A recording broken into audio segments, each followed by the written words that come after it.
नमस्कार, स्वागत है आपका एनएमएफ न्यूज में। मैं हूं आपके साथ शबनम। क्या अभिजीत दीपके, सौरभ दास, सोनम वांगचुक अब जेल जाने वाले हैं?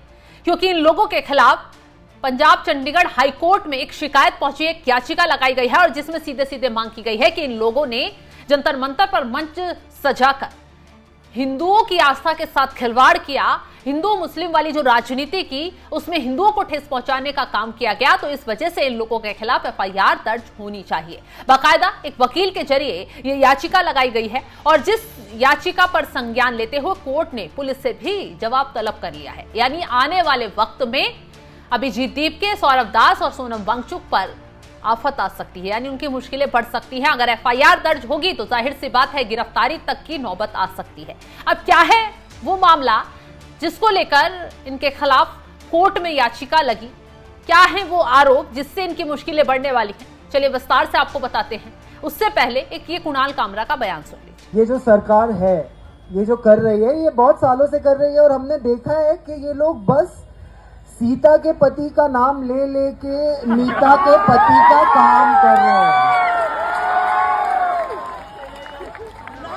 यही वो बयान है जो सीधा सीधा कुणाल कामरा, सोनम वांगचुक, अभिजीत दीपके और बाकी जो सीजेपी के लोग हैं उनको सलाखों के पीछे पहुंचा सकता है। दरअसल कुणाल कामरा ने जब सीजेपी का प्रोटेस्ट चल रहा था उस दौरान मंच पर पहुंचकर बयान दिया था, एक तरफ सीता का पति और दूसरी तरफ नीता का पति, मतलब मोदी सरकार को घेरने के लिए उन्होंने माता सीता का अपमान किया, उन्होंने हिंदुओं की भावनाओं को ठेस पहुंचाई, उन्होंने हिंदुओं के खिलाफ जो नफरती जो चीजें की उसको लेकर चारों तरफ बवाल भी छिड़ा और चारों तरफ यही मांग हुई कि कुणाल कामरा पर तो एक्शन होना ही होना चाहिए, बल्कि मंच पर साथी जो थे उनके उन पर भी एफआईआर दर्ज होनी चाहिए। विस्तार से पूरा मामला भी बता देते हैं। दरअसल एफआईआर की मांग को लेकर एडवोकेट विभूर सैनी ने याचिका दायर की है। कोर्ट ने याचिका स्वीकार करते हुए पुलिस को नोटिस जारी किया है कि मामले की अगली सुनवाई जो है 18 अगस्त को होगी। याचिका में दिल्ली के जंतर मंतर पर हुए प्रदर्शन का पूरा उल्लेख किया गया है, जिसमें याचिकाकर्ता ने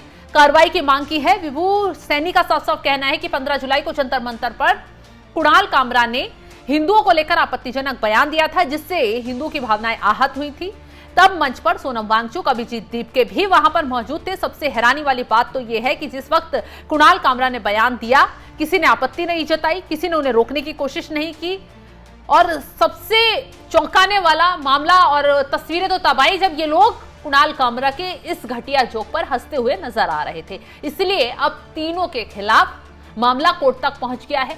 कोर्ट ने सीधे सीधे पुलिस से जवाब मांग लिया है। आने वाले वक्त में इन लोगों पर एफआईआर दर्ज हो सकती है, क्योंकि आगे इस मामले की सुनवाई होगी, आगे और बड़ा एक्शन लिया जा सकता है। अब पुलिस का जवाब और दोनों पक्षों की दलीलें सुनने के बाद ही कोर्ट अगला आदेश जारी करेगी और अभी किसी के खिलाफ एफआईआर करने और दोषी मानने का आदेश नहीं दिया गया है। यानी दोनों पक्षों को सुनने के बाद एफआईआर दर्ज हो सकती है। अब दोनों पक्षों को कोर्ट में बुलाया जाएगा, यानी सोनम वांगचुक, अभिजीत दीपके और कुणाल कामरा, उनको बुलाकर फिर इस पूरे मसले पर उनकी राय ली जाएगी, पूरे मसले पर उनका पक्ष सुना जाएगा और आने वाले वक्त में उन पर एफआईआर हो सकती है। हालांकि इन लोगों पर इस तरीके के आरोप लगाने वाला पहला मामला सामने नहीं आया। सीजेपी का प्रोटेस्ट खत्म हुआ तो मुंबई के एक इन्फ्लुएंसर भी हैं, उनके जरिए अभिजीत दीपके के खिलाफ शिकायत दी गई औरंगाबाद पुलिस कमिश्नर को, और जो गंभीर आरोप लगाए गए वो और भी ज्यादा चौंकाने वाले थे।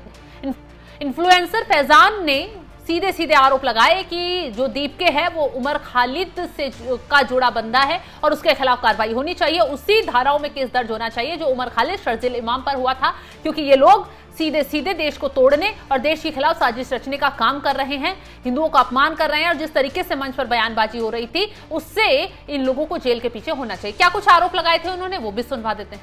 मैं मुंबई का एक सोशल मीडिया इन्फ्लुएंसर हूँ। आज मैं मुंबई से औरंगाबाद पुलिस कमिश्नर के पास आया हूँ। जो कॉकरोच जनता पार्टी के फाउंडर है अभिजीत, उनके लिए मैंने रिटर्न में कंप्लेन दी और उसमें मैंने क्लियर मेंशन करा है कि उमर खालिद जो टेररिस्ट हैं, उमर खालिद का आदमी अभिजीत दीपके है जो कॉकरोच जनता पार्टी चला रहा है। एक्चुअली उस सबके पीछे उमर खालिद टेररिस्ट है और मैंने सर क्लियर मेंशन करा है एप्लीकेशन में भी कि जो भी टेररिस्ट सेक्शन जो उमर खालिद पे लगे गए वो सारे एक्ट अभिजीत पे लगाए जाएं और उसको इमीडिएटली अरेस्ट करा जाए। और अभी अभिजीत ने अनाउंस करा है कि पुणे में 11 को वो प्रोटेस्ट कर रहा है, वो प्रोटेस्ट भी हम रोकने की सर पूरी कोशिश करेंगे। और प्लीज ये वही टेक्निक यूज कर रहा है जो 2001 में केजरीवाल ने यूज करी थी, अन्ना हजारे को यूज किया था, और अभिजीत अपने पूरे देश के युवा को यूज कर रहा है। ये भोली भाली जनता समझ नहीं पा रही, महाराष्ट्र के लोग समझ नहीं पा रहा है, लेकिन मेरा फर्ज है सर, मैं पूरी दुनिया को बता के रहूंगा ये वही लोग हैं सर, अभिजीत एक्टे के वही लोग हैं, वही कॉकरोच जिन्होंने कहा था कि भगवान राम मांस खाते थे, जबकि भगवान राम ने कभी मांस नहीं खाया था।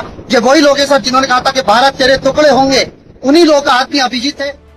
तो फिलहाल ये प्रदर्शन खत्म होते ही जो अभिजीत दीपके सौरभ दास लगातार ये मांग उठा रहे हैं कि छात्रों पर केस दर्ज ना हो, वो अब अपने आप को कैसे बचाएंगे, क्योंकि चारों तरफ से उनके खिलाफ केस दर्ज करने की आवाज उठने लगी है और आने वाले वक्त में इन सभी पर एफआईआर भी दर्ज हो सकती है। तो फिलहाल अब देखना यह होगा कि कोर्ट क्या कुछ फैसला इन लोगों के खिलाफ सुनाता है, क्या कुछ एक्शन आने वाले वक्त में लिया जा सकता है, क्या ये लोग गिरफ्तार होंगे या फिर मामला यही खत्म हो जाएगा। तो इस खबर को लेकर आप क्या कुछ राय रखते हैं, कमेंट बॉक्स में जरूर बताइएगा और तमाम बड़ी खबरों की अपडेट के लिए आप हमारे साथ जुड़े रहें। नमस्कार।